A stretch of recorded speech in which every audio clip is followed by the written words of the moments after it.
Whatever, my Hindi being what it is. Yeah, you are a professor, you can correct somebody's English, you can correct my Hindi, but your political philosophy, I will have to remind you, may not be correct.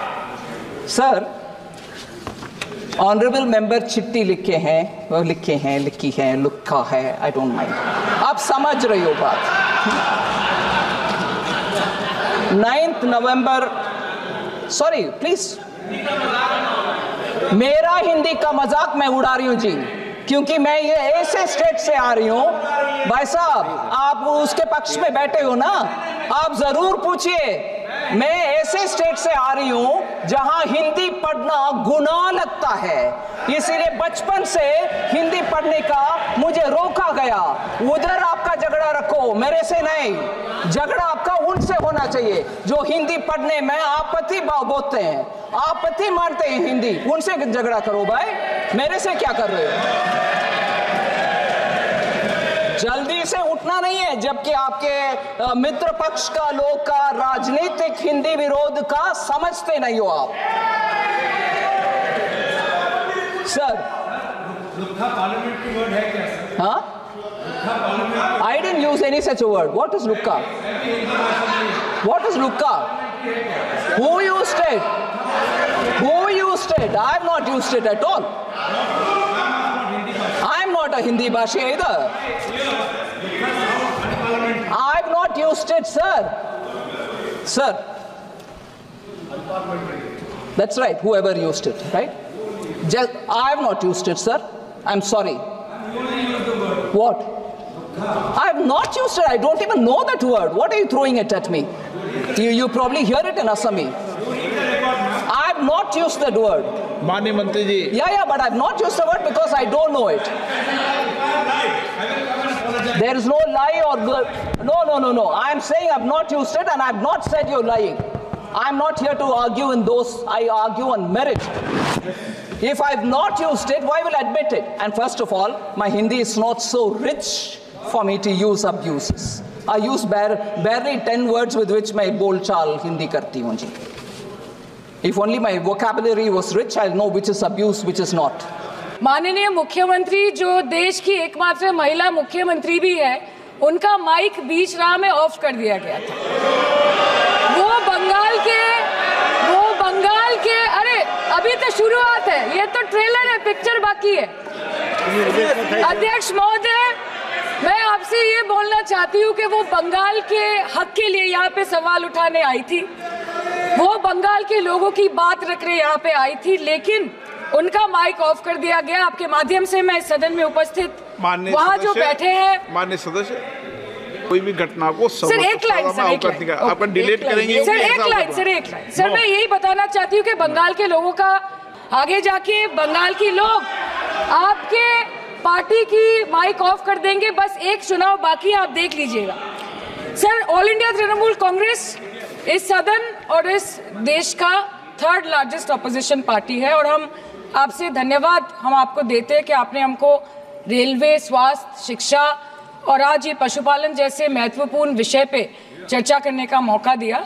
लेकिन तृणमूल कांग्रेस आगे जाके देश के हर महत्वपूर्ण मुद्दे पे बात करेगा, चाहे वो चीन का अनैतिक रूप से इस देश में प्रवेश हो या वो 700 से ऊपर आंदोलन जीवी किसानों की. माननीय सदस्य, आप पहली बार बोल रही हैं, मैं आपको हस्तक्षेप नहीं करना चाहता, लेकिन जिस अनुदानों की मांगों पर चर्चा सर अभी आ रहे हैं, सर नीट के घोटाले से लेके जीएसटी के बोझ तक, एयरपोर्ट की छत टूट जाने से लेके रेल पटरी से छूट जाने तक, तृणमूल कांग्रेस के सदस्य, हर सांसद देश के हर गंभीर मुद्दे पर चर्चा करेंगे. बस यही आपको बोलना था.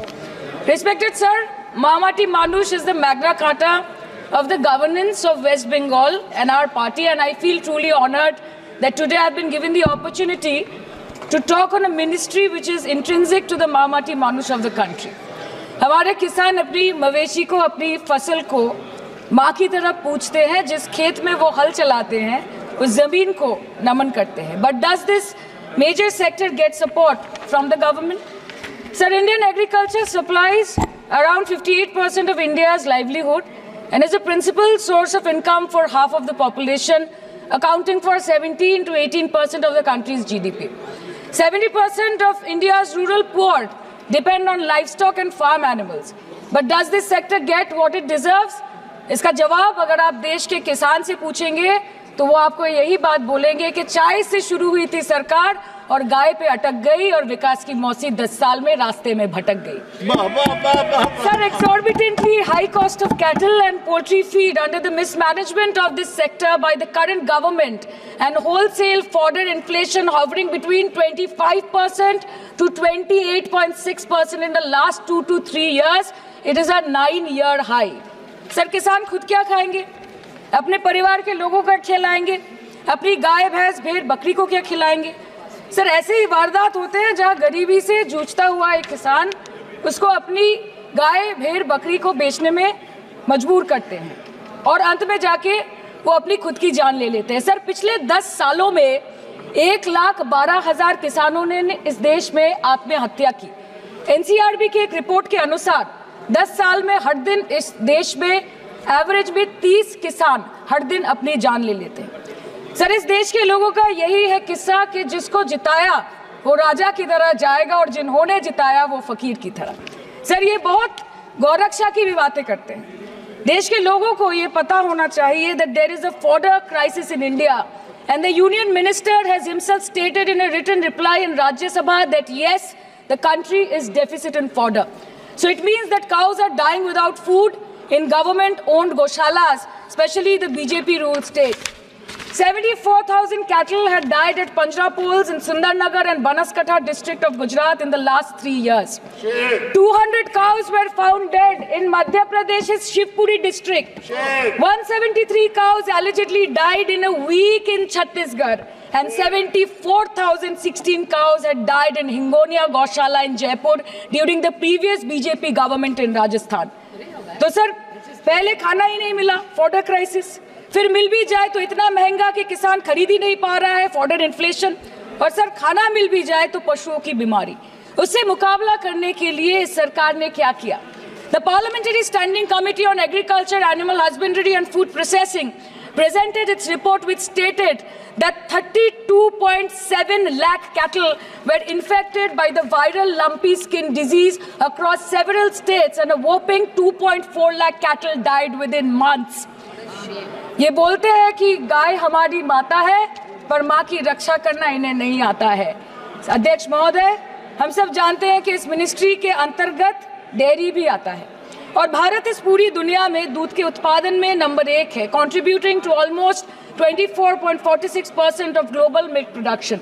But since the government has not been able to bridge the gap between demand and supply, it has successfully turned the country from being the largest producer of milk to an importer of milk. In the last 10 years, due to the stagnation in milk production, the gains of white revolution has been systematically whitewashed. The dairy farmers are forced to throw buckets of milk on the highway protesting against meager remuneration for their produce. And the price of milk, on the other hand, has increased by a massive 55% in the past 10 years. It was rupees 36 per litre in 2014 and now rupees 56 per litre in 2024. When this government came to power, the first thing the milk producing companies regulated by it did was to increase the price of milk by rupees 2 per litre. This was their revenge on the people of India for not providing a majority to the BJP. आम आदमी के दूध, छाछ, लस्सी, दही, पनीर पर 5% की GST, cream, condensed milk, मक्खन, घी पर 12% की GST और अमीरों के हीरो पर सिर्फ 1.5% की GST। सरकार उनको रिलीफ नहीं देती है जो विदेश में जाके मिल्क शेक और लाते की चुस्कियां लगाते हैं। ये सरकार उनको रिलीफ नहीं देती जो आम आदमी 2 पैकेट दूध खरीदने से पहले 10 बार सोचता है। सर, बचपन से हम सुनते आए थे कि संडे हो या मंडे